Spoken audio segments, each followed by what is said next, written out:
Hello, everyone. Welcome back to RotoViz Overtime on RotoViz Radio, brought to you by Blue Wire. My name is Colm Kelly. You can follow me on Twitter at Overtime Ireland. And as always, I am joined by Shawn, Siegele, co-owner of RotoViz, co-host of Stadium Bananas, and of course, co-host here on RotoViz Overtime as well. Shawn, it is our Week 3 edition of the Instant Reaction Show, and I'm really looking forward to getting into this. A pretty fun week. Some disappointing games, some disappointing results, some disappointing plays from a fantasy football perspective, but also some real positives, real fun plays, and real good games as well in certain situations.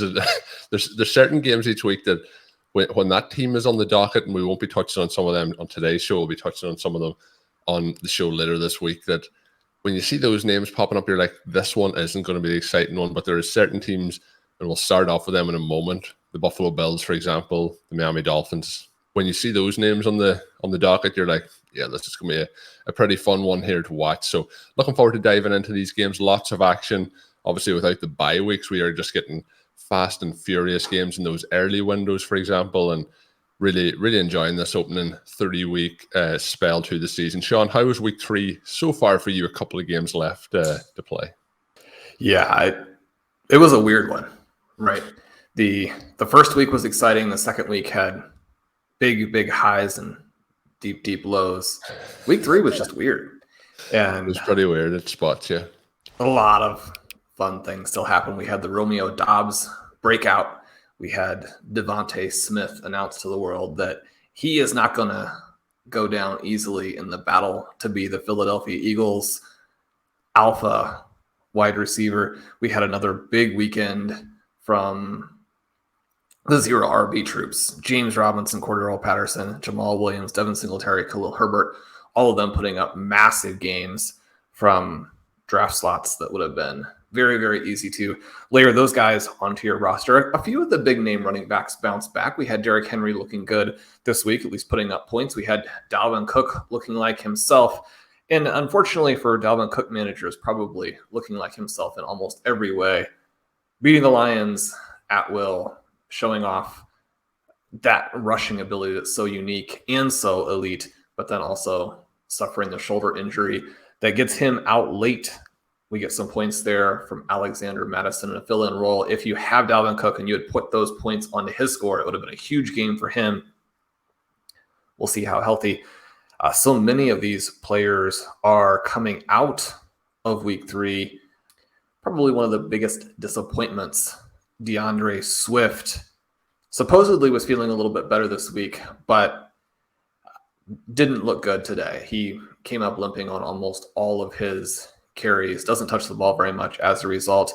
They had a chance to get him an early touchdown and at least sort of reinforce what he's doing in terms of fighting through some of the injury elements out there. They give that touch to Williams. He scores. And really after that, Swift wasn't healthy enough to play. So perhaps unfortunate, but definitely, again, if you were playing Jamal Williams, you were very happy that it went that route. But Colm, the headlines from this week are a full-blown meltdown by the Kansas City Chiefs, managing to lose to probably one of the NFL's worst teams. We don't know for sure yet that that's going to be the case with the Colts, but the Colts look awful. The Chiefs really had to pull out all the stops and make every mistake in the book to not still win this game, sort of going away. And then the Bills, I mean, at least they have an excuse that the Miami Dolphins look fantastic, right? I mean, this Dolphins team is going to end up being very good. Probably not to the level of the Chiefs and the Bills, but if you're a Miami Dolphins fan, you have to be really excited about how these first 3 weeks have played out.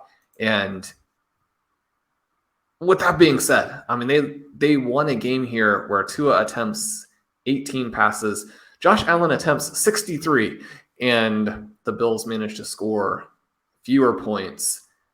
Those are probably the two games that jump out as being kind of wild and crazy and just flat out weird. The Packers Tampa Bay Buccaneers game, another little bit odd one, but Aaron Rodgers does come through. As I mentioned, we get the breakout from Doubs. We get a touchdown from Allen Lazard. That one was a physical battle all the way, and you got to be very happy that your Packers are able to hold off Tom Brady and the shorthanded Tampa Bay Buccaneers. I was wondering how that was going to finish up when it was getting to the Buccaneers having no receivers left.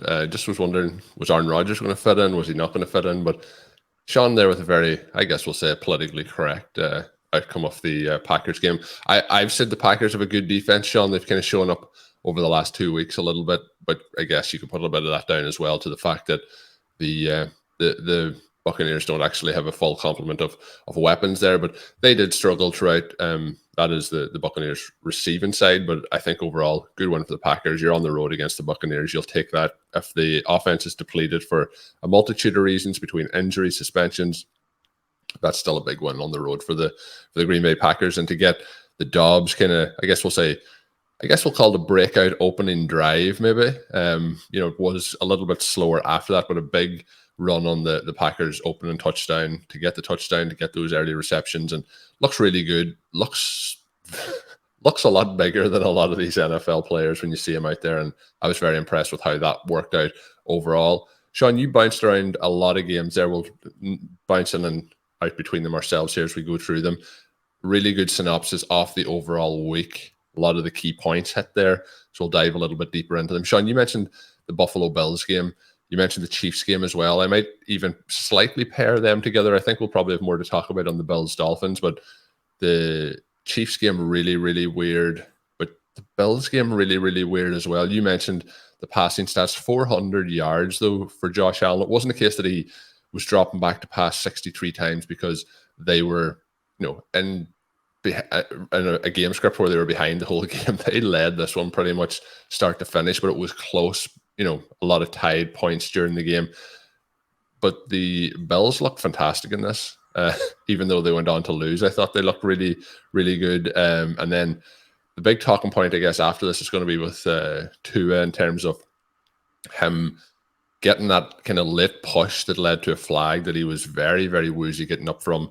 Really looked like he had suffered some sort of a head trauma, unsteady on his legs, comes back in and leads the team to victory. So there'll be questions around how that protocol was followed for the concussion symptoms, but he throws it 18 times, one touchdown, 186 yards, 42 completions out of 63 for Josh Allen, 400 yards, 2 touchdowns. He also leads the Bills in rushing in this one, 8 for 47. But my big takeaway, Shawn, from this, and this is easy for listeners, they'll know this is my big takeaway, is Devin Singletary had an appearance this week, which was worthy of having him in your fantasy football rosters.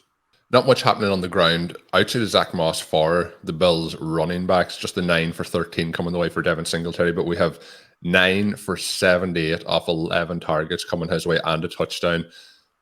I thought he looked really impressive in this game. Stephon Diggs suffered a little bit of cramp towards the end. Very hot conditions down in Miami. He went 7 for 74. The other big name, or other big performance, I guess, not exactly a big name, but did gather a little bit of buzz in the preseason, was Isaiah McKenzie, 7 for 76 and a touchdown on 9 targets going his way.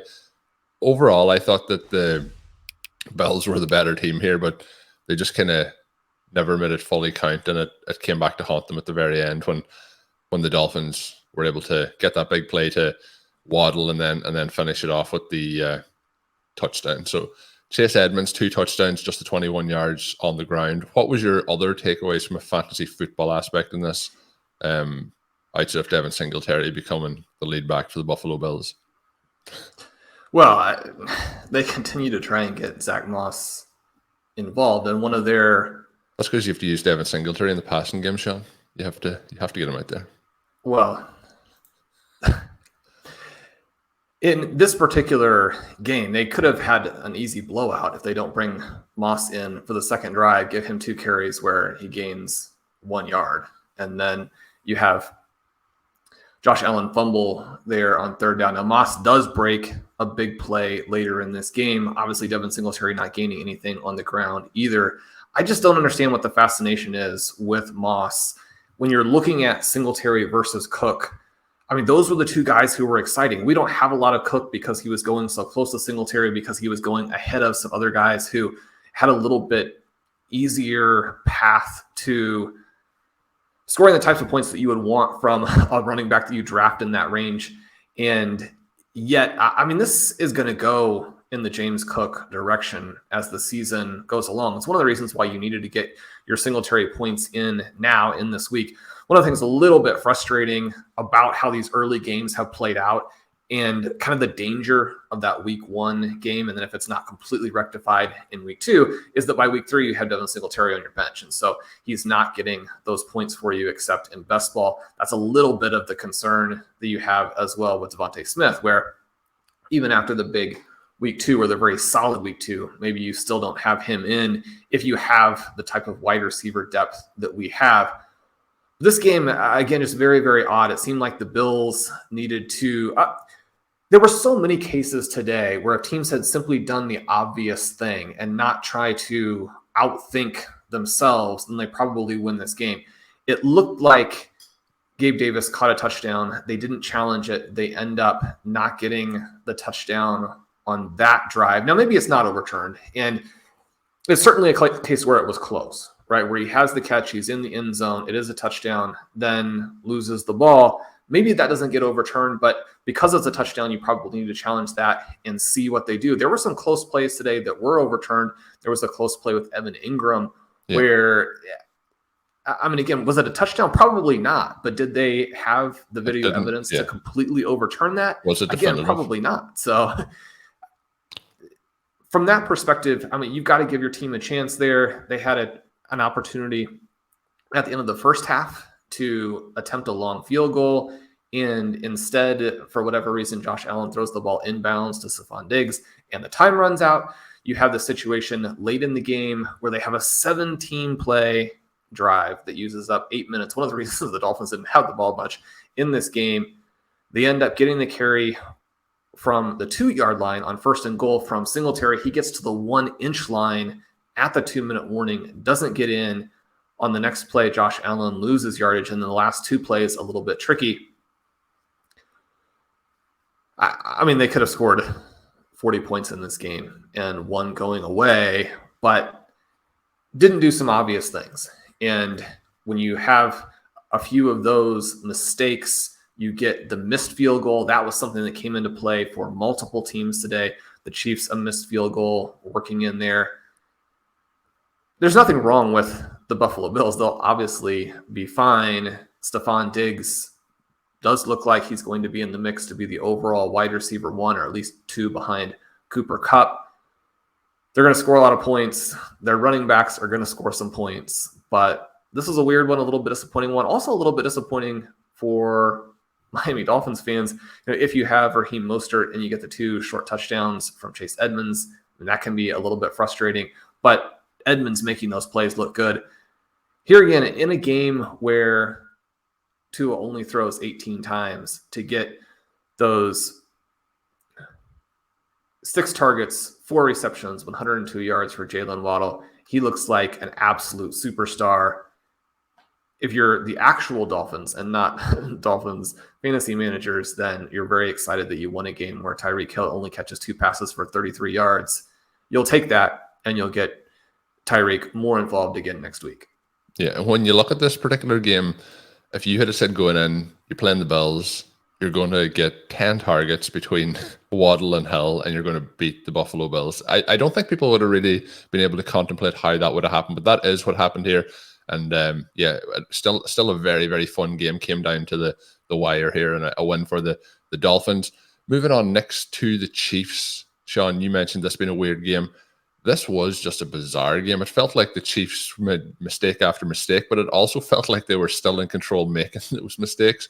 But I'll let you dig into the details here, but just a very weird game against a very bad team who, if you're a Colts fan, you don't want to hear that. But another game where I thought Matt Ryan did not look good, even though he comes away with 2 touchdowns, no interceptions, 222 yards. Probably, again, Taylor gets 21 carries here, just gets 71 yards from it, but you need to be using him a little bit more in the passing game as well. And just a strange game. The only real receiving game of note would be Michael Pittman with the 8 for 72 on the Colts side. So another game that felt a bit like that Bills game where they just didn't put the team away, and it came back to haunt them at the very end. Yeah, they played a lot worse than the Buffalo Bills. Yeah, well, that's true did. too. I mean, Mahomes still goes for 262 and 1. He gets the touchdown at the end. I mean, the interception at the end where he doesn't get a great play on the ball from his receivers. 8 targets to Juju, 8 targets to Travis Kelce, 7 targets to Marquez Valdez-Scantling. We do get a few routes in there for Sky and Moore, but no targets. I mean, they absolutely have to get him involved, right? This is a team that doesn't have the talent Speaking to of not mistakes, play. though, he did cost them quite early in the game with that. Yeah, I mean, fumble. That's not where I want him to be involved. And It's just so frustrating. He muffs the punt. So to go through the things that had to happen for the Chiefs to lose this game, they muff a punt. They don't attack at the end of the first half, which leads to argument between Patrick Mahomes and the offensive coordinator there. You get the impression already that some frustration kind of boiling through with how things are working in the early going. They bizarrely tempt a fake field goal in this game. The Indianapolis Colts are not the kind of team that you need to be trying to fake field goals against. When you are the dominant team, when you're the far better team, when only fluky plays where you give up chances to score and you give up possessions for no particular reason, when you're like this much better than the opponent. This was an opportunity to practice their special teams plays. Maybe that's why they did it. Well, I mean, but you're not. No, but what I mean is they didn't need it today, but maybe they thought that they were going to win this game, so let's just try it. That was a bizarre attempt. You can't do any of that kind of stuff. I mean, it's absolutely ridiculous, right? You don't want to increase the variance in a game where you're the team that is the better team by far. Put this game away, kick the field goal. Now, I mean, obviously there's some concern about the kicker here. The loss of Harrison Butker has cost them a game, right? Yeah. Because he then does miss a field goal later. That's one of the other things that happened. And then you have the situation where they get a stop, and for whatever reason, Chris Jones and Matt Ryan continue to sort of chat with each other. And at the end, Chris Jones gets flagged for that. Now, there wasn't anything physical. There wasn't the kind of taunting that tends to draw flags. I mean, you guess, since those two guys are there and the official is right there, that probably what was said was extremely inappropriate to draw that flag. But it is a bizarre situation where, I mean, it's not a taunting penalty. There's no, I mean, these guys are not in each other's faces even. They're just kind of standing there talking. And from that perspective, you would prefer to see the officials let the players decide it during the actual plays. That's not to say that Chris Jones shouldn't have done that. I mean, there's no excuse for it, right? I mean, you're putting your team in a situation where they could potentially, again, lose a game against a terrible team. This Indianapolis Colts team is absolutely awful. Matt Ryan was horrifically bad in this game. The Chiefs did get to him for 5 sacks. He leads the touchdown drive at the end. I think that, again, if you're a Colts fan, you've got to be really excited about Jelani Woods. He scores 2 touchdowns on his 3 targets. He's someone who drew a lot of buzz around the NFL draft for the elite athleticism, and then there was no buzz with him for a long, long time, and he even really falls out of any sort of interest in rookie draft, startup drafts as you get toward the season. It was cool to see him make a couple of plays here. Alec Pierce had a bad drop at the end that could have cost them the game, but otherwise played big, gave them some down the field capability. He goes for 361. You hope that this combination here of Michael Pittman, Alec Pierce, Jonathan Taylor, Woods, maybe that allows them to get something going. And Matt Ryan just, again, he looks completely and totally done, but he does win the game, which is something that nobody on the Kansas City Chiefs can say. And from that perspective, you got to give him credit. You got to give the Colts credit. And this is a game that would have been easy for them to more or less just lie down in because, I mean, they should have been beaten by 3 touchdowns, but they're not. The Chiefs have to get themselves together in a hurry. This was a very entitled sort of performance. They need to figure out who their good players are. This is a game where Jerick McKinnon carries 7 times for 20 yards. Isaiah Pacheco carries 3 times for 9 yards. Looks absolutely terrible. Looks like a player who was a bad college football player, which is what he was. That doesn't mean that he can't be a good NFL player at some point, but it's weird that the Chiefs are kind of pushing him into this position.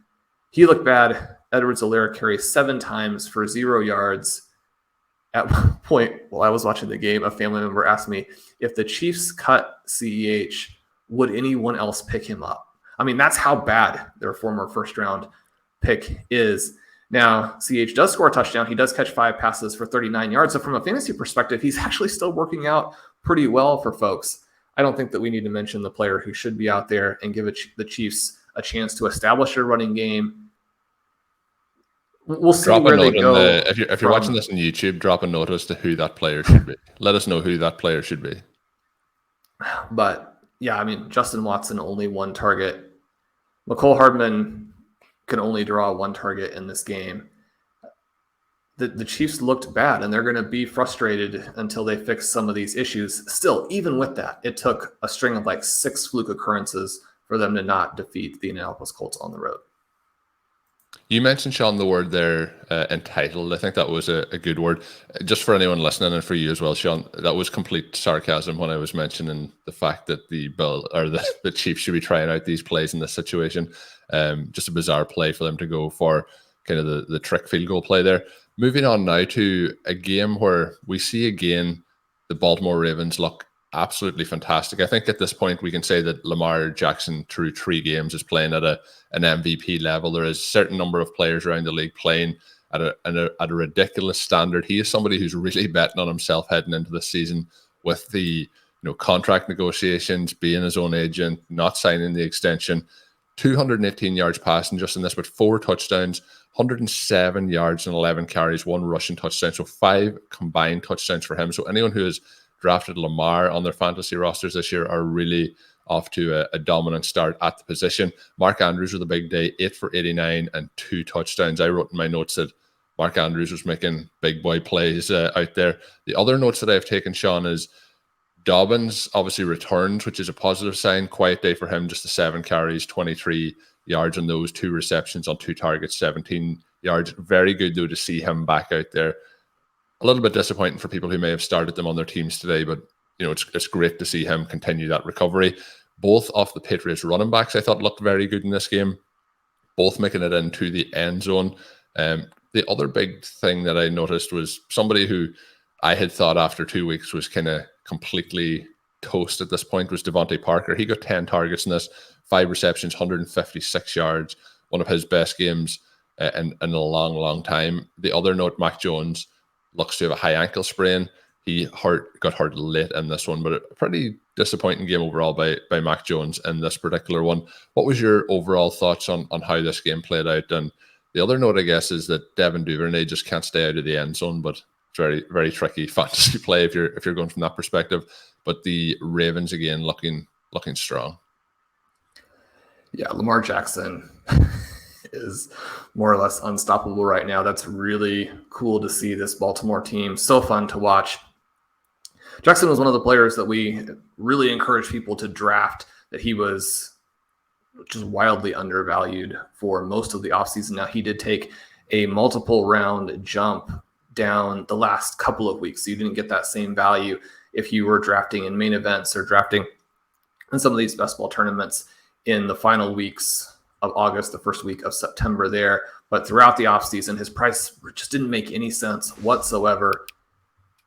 And then the other guy who is coming along with that, Mark Andrews, you mentioned the explosiveness there, 8 for 89, 2 touchdowns. I think that people should be buying Rashad Bateman, who again looked explosive in this game. A couple of the missed passes by Lamar Jackson were to Bateman.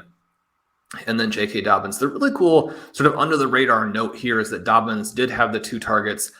If they're willing to pass to the backs a little bit more than they have previously, it really opens up Dobbins for the potential for a monster season. Now, you weren't necessarily expecting him to have a huge workload today. There were some whispers that he might be extremely involved. That didn't end up being necessary. Also, Justice Hill looked fantastic. Hill, one of our favorite players to be your 30th, or if you're in a 30 roster spot dynasty league, Justice Hill is probably in competition for that 31st spot. So that's about where he fits. But a savvy pickup these last couple of weeks. He started to look good. He was in our notes for the preseason. Love the fact that they've actually gone to him, made Kenyon Drake inactive today. Justice Hill, so much more juice than you get from Mike Davis or Kenyon Drake. Mike Davis, I do believe, was active, does not touch the ball in this one. All of those very promising developments. I guess I would quibble with your take on Mac Jones. I thought he looked sensational today. He throws 32 passes, 321 yards. So he's averaging over 10 yards per attempt. And his receiving core is bad, right? You mentioned Devontae Parker. He goes 5 for 156 on the 10 targets. He does have another pass intended for him today intercepted. That's been a theme on the year for the Patriots. Doesn't make a very good effort on that particular one either. The thing I was thinking as I watched this game is that this offense is better than people are giving it credit for. Now, the Baltimore Ravens, a team that you can't pass the ball against. You can score some points against them. But Mac Jones looking good. And I think that once Tyquan Thornton comes back, and certainly when Jacoby Myers is out there, when they have their actual complement of receivers, this team is going to be fun. Ramondre Stevenson, 12 carries, 73 yards, a touchdown, looked sensational, right? Again, that's the reason he was drafted where he was. And I still think it's going to be very difficult for him to justify his actual draft cost. We were recommending really just at the end to select Damian Harris, 2 to 3 rounds less expensive, still sort of the nominal starter. He goes 11 for 41 and a touchdown. In this one, he scored in back-to-back games. Now also adds in 4 receptions for Stevenson. So they have the 2 above average backs. They more or less haven't used Hunter Henry at all this season. That's kind of a weird one, but they have a couple of potentially dynamic tight ends. They have receiving depth. Mac Jones can throw the ball down the field. They had some weird turnovers in this game, including Nelson Aguilar getting the ball punched out at the end. The Patriots don't do turnovers. And so one of the mild concerns I would have is that they make Mac Jones play a little bit more conservatively going forward. They're obviously going to be on all of those skill position players to stop fumbling the ball as they have been in the first 3 games. Just so unfortunate that Jones gets hurt at the end, because if not for that, I think that even at 1-2, the Patriots would have to be really okay with how their season has started. Unlike some teams, who are losing to the Indianapolis Colts, the Patriots' 2 losses come to teams who are quite good. And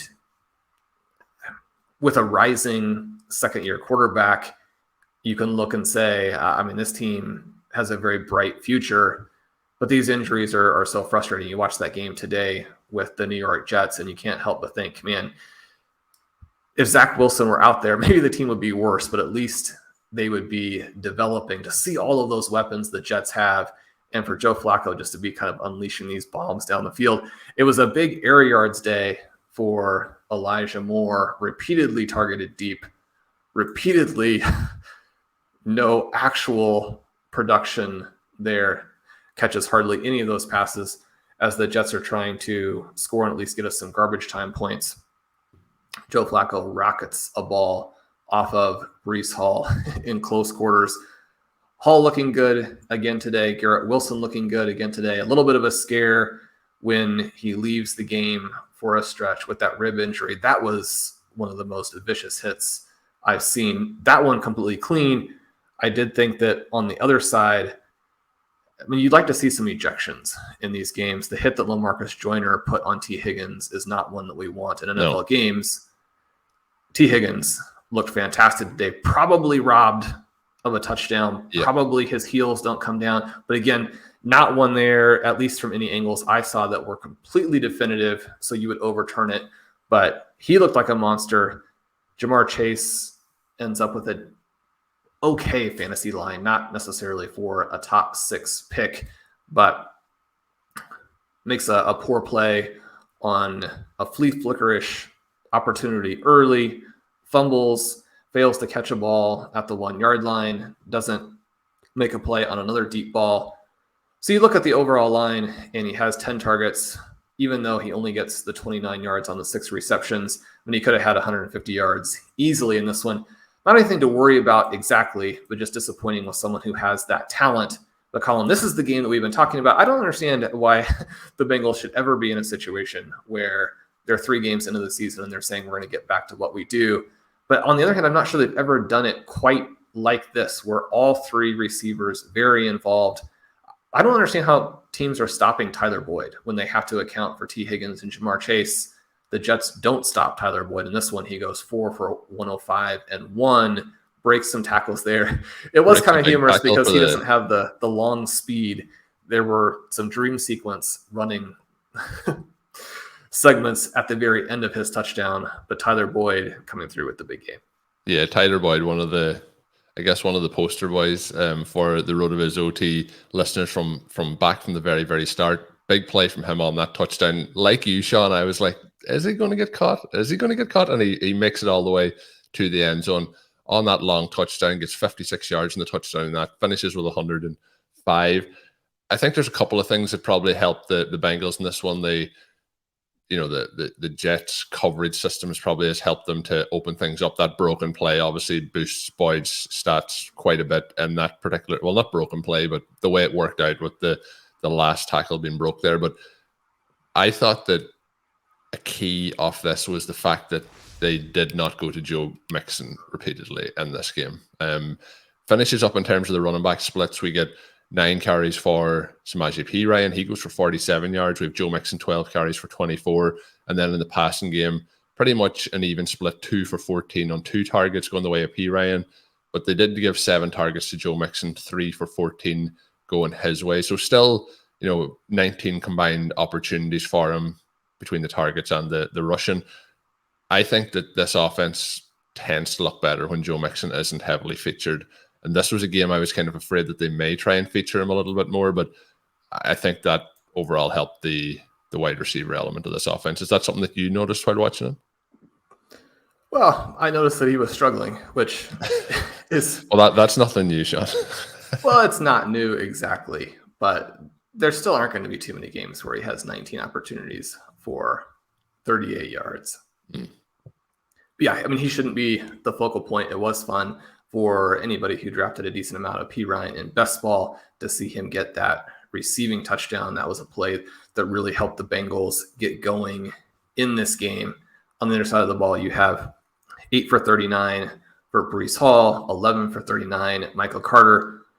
Perhaps a little bit of a surprise to some people that Hall goes for 6 receptions, 53 yards on 11 targets. I mentioned the poorly thrown ball at the end that turned into an interception. Michael Carter, only 2 targets, 1 reception, 7 yards.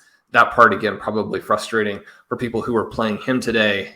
It's hard to understand exactly how you get that line, but Breece Hall is going to be an absolute superstar at the NFL level. If there are people in your leagues who are seeing these early numbers, know that he's in a workload split. And maybe they like what he's doing, but just are concerned about the long-term volume outlook. I would make pretty aggressive offers to try and get Breece Hall here. I mean, 11 targets in this game. Now, they're going to have a quarterback change. You're not probably going to get quite that target volume to the backs. But I mean, this is a game where the Jets and Joe Flacco attempt 52 passes. Tyler Conklin, 8 of those targets.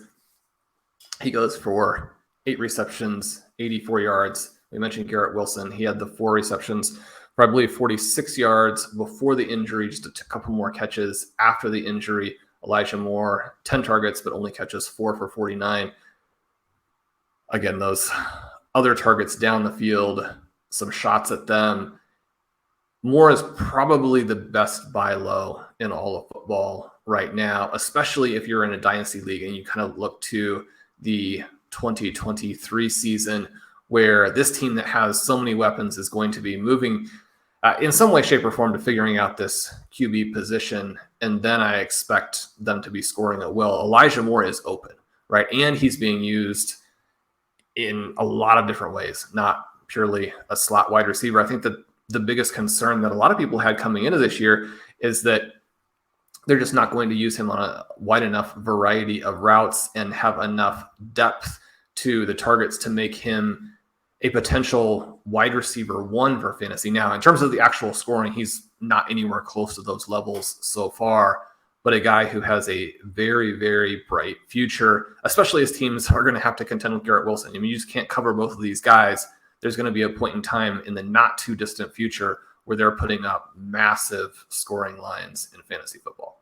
Yeah, and it's going to be interesting to see what happens if the quarterback changes this week or if it's a little bit further down the line. But if Zach Wilson can't be better than Joe Flacco, and I know Joe Flacco is going to try and complete passes no matter what in this situation, but the Jets are in trouble if that's the situation. If he is worse, they can always go back to Joe Flacco. So that we don't know. That may also improve the offense, we hope, as well. But it might be a little bit of a wait and see if that change happens this week. On the running backs note, Breece Hall and Michael Carter, both running backs we love. Carter, a little bit unfortunate to have Hall drafted onto that roster this year, but Breece Hall just looks like they both look good, but Breece Hall just looks fantastic. So looking forward to that breakout continuing to emerge for him there. Shawn, the other players that we guess we done well not to mention it to this point, but the Falcons and the Seahawks was a pretty fun game. First half more fun than the second half overall for a fantasy scoring perspective. I had a pretty solid DFS day today. Some of that led by DK Metcalf, who was flying at halftime and didn't add a lot more after it, but pretty fun nonetheless. But when we look through how this one played out, we have Marcus Mariota looking pretty good most of the time. 229 yards on 20 passing attempts for him. But Cordarrelle Patterson really leading this team today with 17 rushes for 141 yards and a touchdown coming his way. Also 1 for 12 in the air. We'd probably like to see a little bit more work in the air, but it's going to be hard for his body to continue to take 17 rush attempts per game. But he averaged 8.3 yards a carry. Looked really, really good in doing so. Shawn, we got a Kyle Pitts sighting. We got some targets. We got some receptions. He looked pretty good. We just didn't get in the end zone. Would like to see him still continue to be used more, but this has to be classed as a positive as we step forward here. Drake London just 3 for 54 on 6 targets, but does get the touchdown. Again, looks good doing so. So, it's after 3 weeks, the Falcons offense, we want more Kyle Pitts, but it's looking pretty solid. Then when we look at the other side, we get Lockett and Metcalf kind of doing what we were hoping they would do on the way. And the other disappointment, I guess, coming out of it is Noah Fant, just the 4 targets coming his way. It's 4 for 27 off those. What's your other takeaways, or what's your key takeaways out of this Falcons-Seahawks game?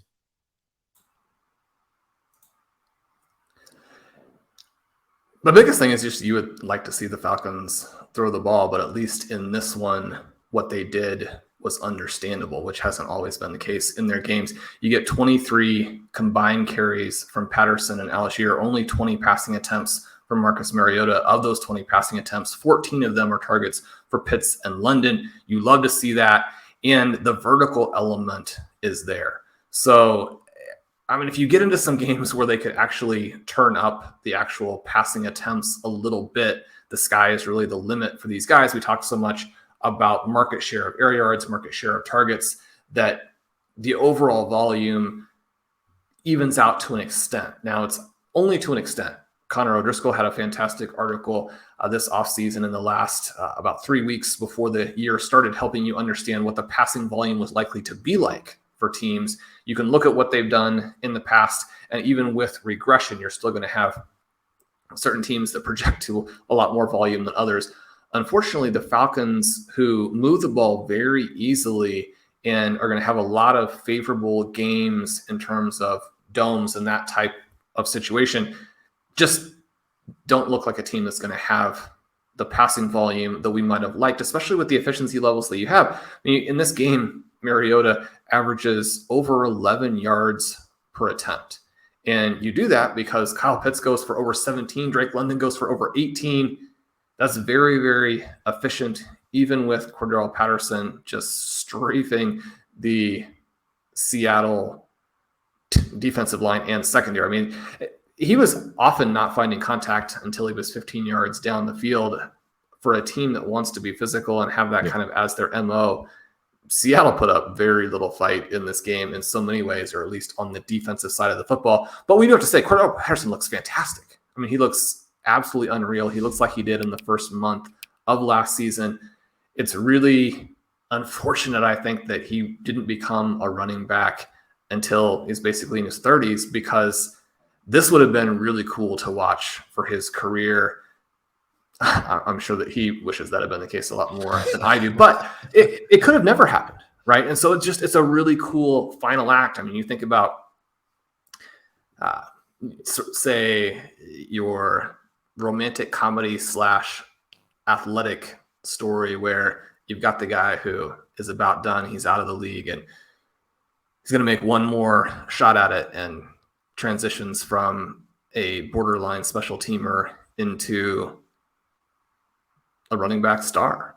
And then obviously you got to write in all the rest of the fun stuff as well. But I mean, Cordarrelle Patterson is a real life success story.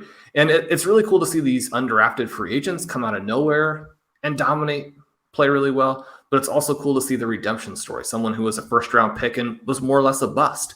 And then at this point in his career, he comes roaring back and has a game like this. I mean, people are not supposed to look that big and athletic compared to other NFL players, right? I mean, when you're talking about guys who just jump out as having that much physical dominance, you're generally talking about a Barry Sanders or someone like a Tyreek Hill who has video game athleticism even out there against NFL quality athletes. Cordarrelle Patterson, not quite to that level, but this is a game where, like you mentioned, he just looked very, very good. A guy who didn't get to touch the ball much, but I was impressed by, and think we could be talking about him a little bit in this light in the future. Kenneth Walker gets the 3 carries, goes for 19 yards, looked great. Rashad Penny, a little bit of a better game here. You kind of hate to see those 3 carries for DJ Dallas, although he looked good on them. He also got 2 targets for 17 yards. Those 5 plays are plays that were actually very effective. So it doesn't make sense to complain about them, but you'd love to have the other guys get in there. Walker and Penny combined for 4 targets. They catch all 4 of them, don't really turn them into a lot of yards. You mentioned Noah Fant. He catches all 4 of his. Again, he's a guy who probably should be a lot more involved, but when Parkinson and Disley catch all 5 of their targets for 78 yards and a touchdown, it's going to be harder to make that case to the Seattle coaching staff. This was one where, even though both of these teams are probably bad, and both of the teams on Sunday Night Football in terms of the 49ers and the Broncos are probably good, this was actually a really cool game and one that you hate to see either team lose, whereas the Sunday night debacle was maybe the worst game I've ever seen between 2 teams that probably are good, and really both of them should have had to take the loss in that game. For the Broncos to get a win, kind of unfortunate, but closing out the discussion of Seattle, Geno Smith, 32 for 44, 325 yards, 2 touchdowns. Not a perfect game by any stretch. The Seahawks do lose to an Atlanta team that's probably not that good. But when you have your coach come out and say, you can get the job done, we have to be more aggressive, we're going to get DK Metcalf involved, and you do, you have Tyler Lockett go 9 for 76. One of the reasons that we were buying some of the Seattle players is that it's possible to be wrong on some of these teams. And if you are, and you draft someone like a DK Metcalf, who is a bona fide star, now he doesn't put up any kind of monster line in this game. It's just 5 for 61 yards and a touchdown. But Geno looked much, much better than Russell Wilson today. And I mean, I think that Seattle probably is going to have a number of games like their week 2 in the future. But this isn't going to be a team that is like the Carolina Panthers or the New Orleans Saints, for example. I say that not having watched the Saints game yet. Maybe they were better than the bottom line would indicate. But I think you've got to give Geno some praise in this one. And that passing line there is going to work okay in some of our deep super flex best ball leagues. Yeah, I think it will. And you mentioned the Saints. Shawn, I'd watch the game. You give us an update on the next podcast. Not the most exciting, but we did get a Laviska Shenault sighting, so that was a fun part to note in that game. But yeah, Seahawks, I think a little bit more aggressiveness and giving those wide receivers opportunities, like Metcalf's touchdown, for example, give them opportunities. There might be a little bit more risk involved. There might be some more turnovers, but I think you're going to get more results in your games with taking those kind of shots. Few notes, Shawn, to wrap up. I'm going to go rapid fire through a few things and then I'll get your thoughts on them. But one of my other notes was, I thought with the Jacksonville Jaguars, they get a road win for the first time in like 60 years or since this franchise was established or something like that. But the Jaguars getting that win on the road against the Chargers. Trevor Lawrence has looked a lot better over the last 2 weeks. James Robinson looks fantastic, and Christian Kirk, Zay Jones looking pretty good as well over the the last couple of weeks. Some disjointed offenses, I guess, to touch on the the Vikings do edge out a Lions team who I felt the Lions were very unfortunate not to come away with a win. KJ Osborne, 5 for 73 and a touchdown. He comes through for them big late. You mentioned Dalvin Cook earlier. He dislocates his shoulder again. It is kind of an ongoing issue with him. We'll see how much time, if any time, he misses. He has strapped it up in the past and continued to play. The note here is since Jefferson obviously dominated the Packers in week 1, he has 18 targets in those last 2 games. He has 9 catches for 62 yards and no touchdowns on those. So it's been a tough 2 weeks after the first explosive kind of debut to the season for Justin Jefferson against the Packers. Wasn't a tough game for Devonta Smith, who I never heard this before, Shawn. I heard him being referred to by the commentary team as the Slim Reaper, which must be a nickname that he has from somewhere. Obviously, Devonta Smith, quite a slender guy, but first half dominance from him here, 7 for 156 and 1 in the first half. This was a game where the Eagles kind of just shut it down then at halftime. They were 24 to zip up at halftime. No scores coming the way of Washington. Really, to the last couple of plays of the game, they finished with 8 points in the fourth quarter, 24 to 8, just sheer dominance. Jalen Hurts, 340 yards passing, 3 touchdowns. One of his lowest rushing totals of his young career so far, but just so dominant. AJ Brown, 5 for 85 and a touchdown. So they blew the doors off here pretty much. They could, if it was competitive, I think they put up even more points at that point. And then the other note, Shawn, is Jamal Williams. Obviously, disappointing day for Dalvin Cook. I think he's maybe struggling a little bit with that injury. He goes 2 for 20 receiving, but he has 20 rush attempts, 87 yards, 2 touchdowns.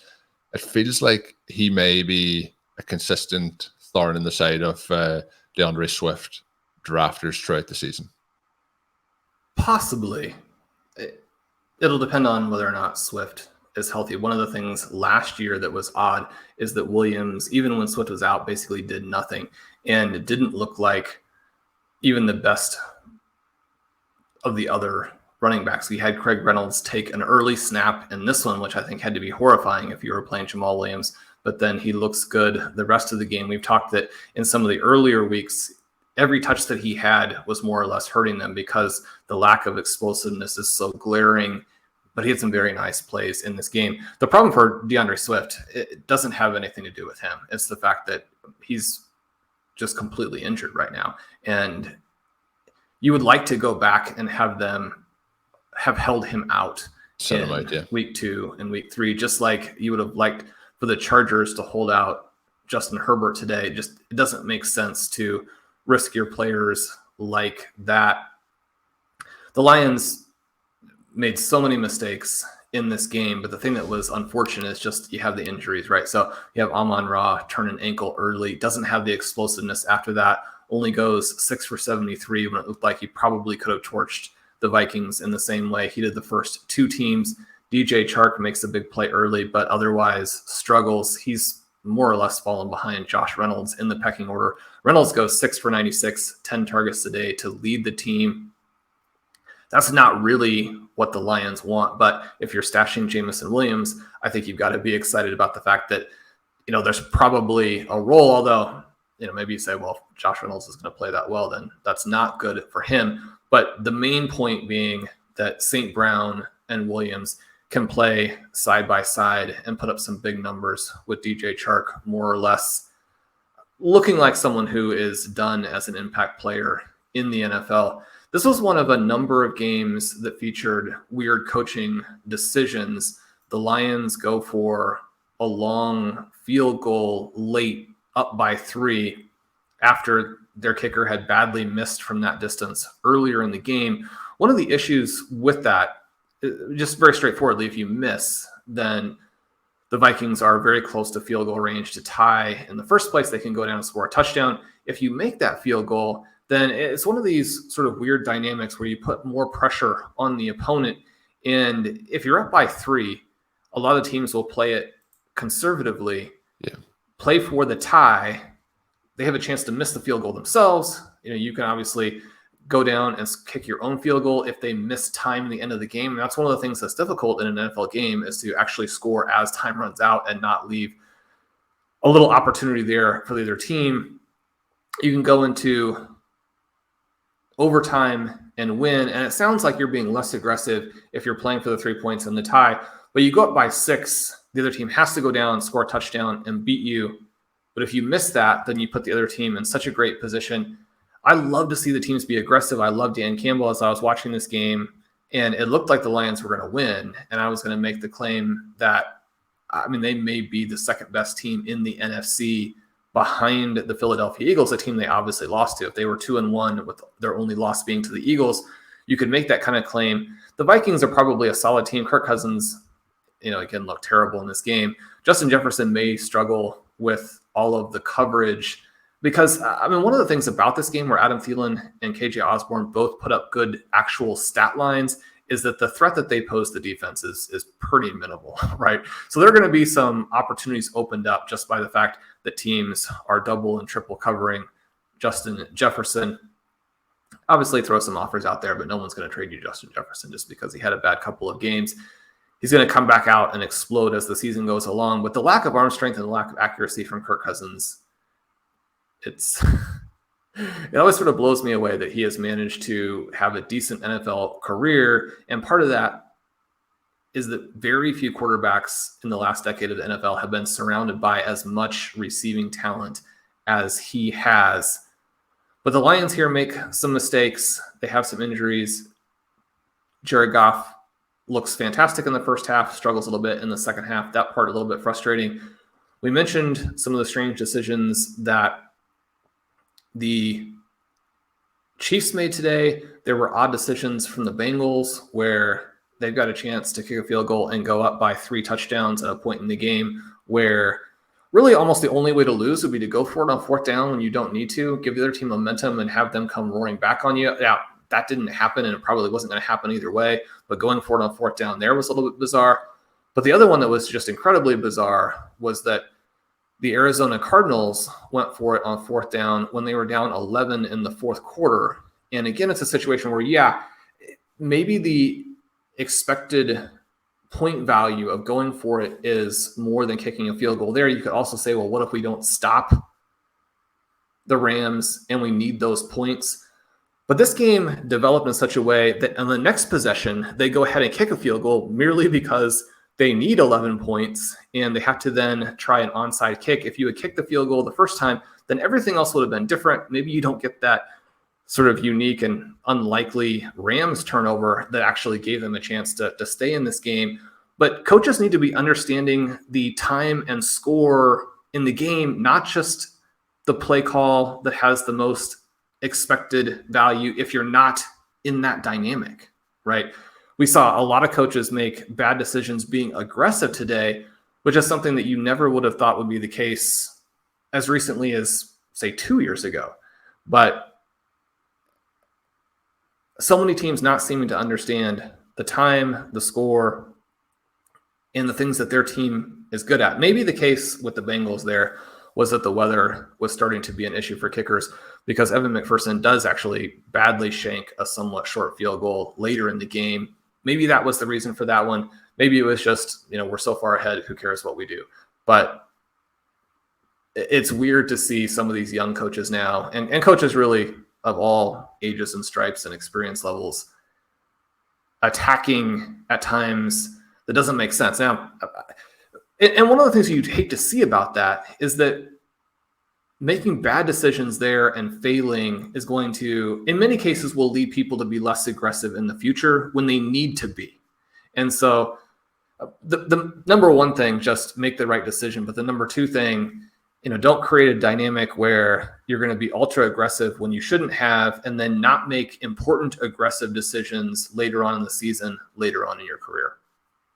Yeah, I would agree with that, Shawn. The other part that you mentioned there was the Lions and their decision to go for the field goal. That was a 4th and 4 at the Minnesota 36. And I think, I always think there's a chance there, if you get a first down there, the game's over. That there is 1:14 left in the 4th quarter. At that point, you kill the game off. And I think they're decisions that you should really be. You broke it down well. They'll be 6 points up. They can still lose the game.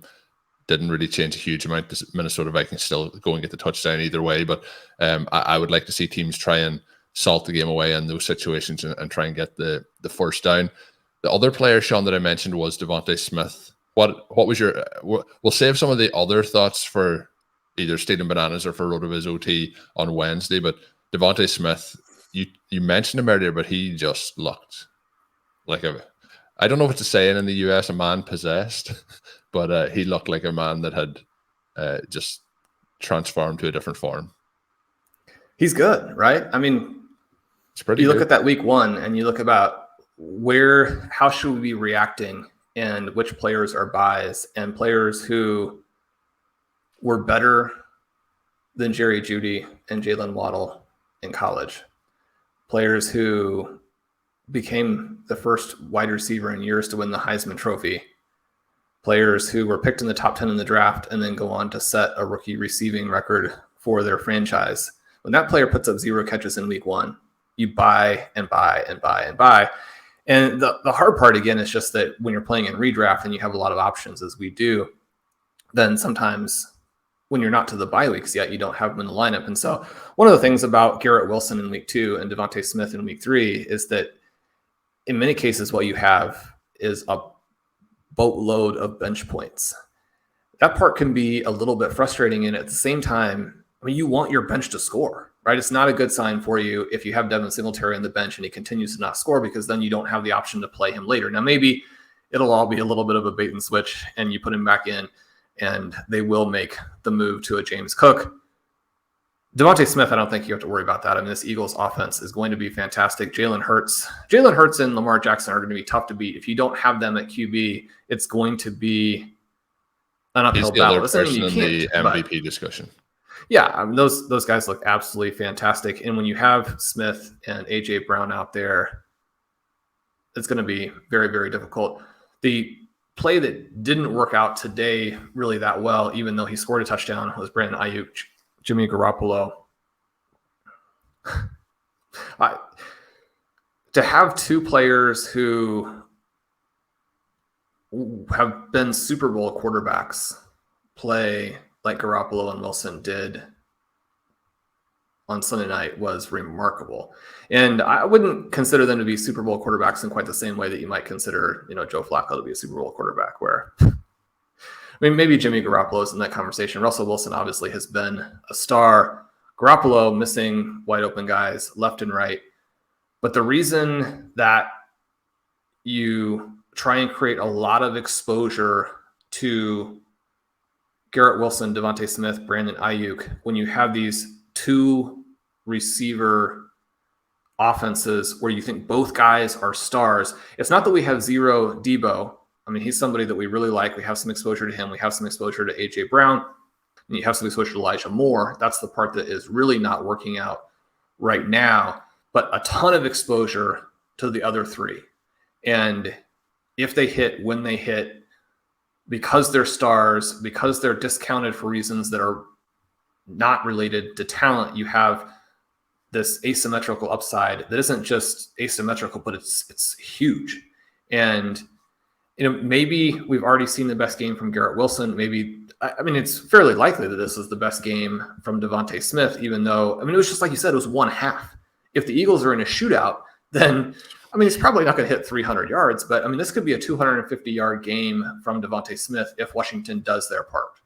So, maybe we'll have a big game from him in the future. But even if those are the biggest games, these guys look like they're going to be very solid fantasy contributors for you as you go into the bye weeks. And then, hopefully as you weather injuries and build a team that's ready to compete for the $1 million, or if you're trying to win your league against your coworkers, against your college friends. And I mean, that's what it's all about, right, Colm? Get those bragging rights.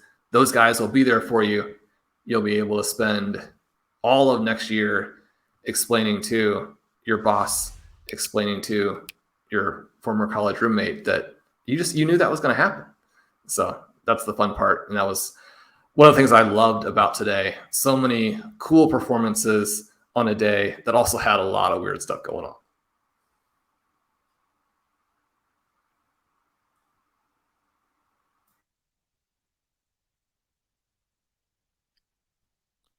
And Shawn, you mentioned it was just one half as well. I know these things can work out different ways, but it could have been even bigger from a fantasy scoring perspective. The AJ Brown touchdown that I mentioned in the stats earlier, that was a play where there was a 44-yard pass to Devonta Smith who got downed at the 1 yard line. So a yard another way, that's a 2 touchdown day as well for him. And that first half, as we mentioned. But yeah, they just look, they are fun. The Philadelphia Eagles are fun. And hopefully we get some competitive games this year where they continue to just have to stack up those points in the second half.